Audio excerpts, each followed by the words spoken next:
कधीच नाही चुकणार तुमचे फेवरेट टीव्ही शोज झी5 सोबत, तेही एकदम फ्री। तो विक्रांत, दुर्गा, त्या विक्रांत सारख्या माणूस नाही, हैवान। त्या हैवानाशी तू माझ्या मुलीचं लग्न लावायला निघाली होतीस। दादाची काय चूक आहे यात? हा प्लॅन त्याचा नव्हताच। त्याला जे सांगितलं ते केलं त्याने। बस सरस्वती, बस। अजून किती तुझ्या भावाची बाजू घेणार आहेस तू बाळा? आजी पण जरूर थांब। ह्याच कारणामुळे आजवर मलाही विक्रांत दादाबद्दल वाईट वाटायचं, पण आज त्यांनी जे केलंय ना त्याला माफी नाही मिळू शकत। त्यामुळे त्याची बाजू घेणं थांबव। तो भाऊ आहे माझा। त्याने मुद्दाम नाही केलं, त्याला सांगितलं म्हणून केलं ना। बस बस सरस्वती, नफ।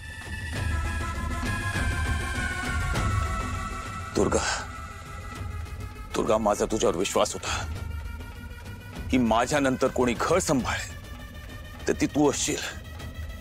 मला वाटायचं की दुर्गा कधीच चुकणार नाही, पण आय वॉज रॉंग।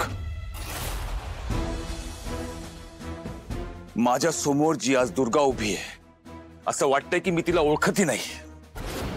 काय केलंयस तू? हे स्वतःच्या भावाची काळजी वाटते तुला, मग काय यांनी यांच्या मुलींना बहिणींना वाऱ्यावर सोडलंय?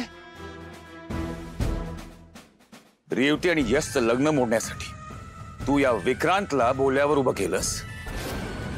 पण विजय, तिचं त्याच्याशी हे तुला माहिती होतं की हा माणूस कसा आहे? He is a bloody criminal.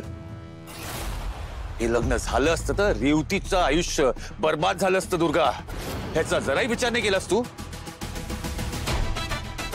सूड घेण्याच्या नादात तू इतकी आंधळी झाली होतीस। विजय, तुम्हाला माहित नाही। बस दुर्गा, अजून एक शब्द नाही। आपण इथे यश आणि रेवतीच्या लग्नासाठी आलोय आणि आता हे लग्न होणार, आणि या प्रकरणाचं काय डिसिजन घ्यायचं आहे ते मी नंतर ठरवेन।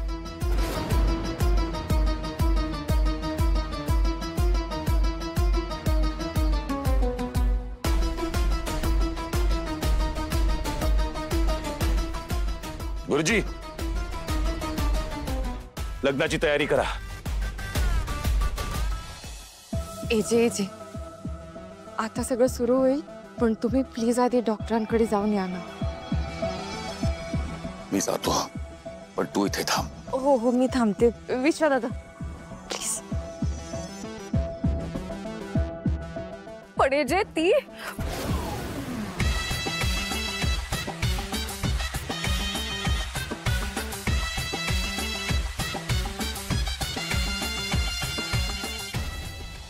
सगळं नीट होत।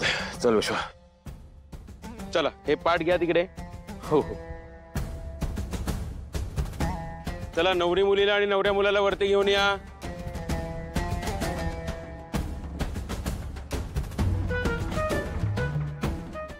झी5 ॲप डाउनलोड करा आणि पहा सर्व एपिसोड्स एकदम फ्री।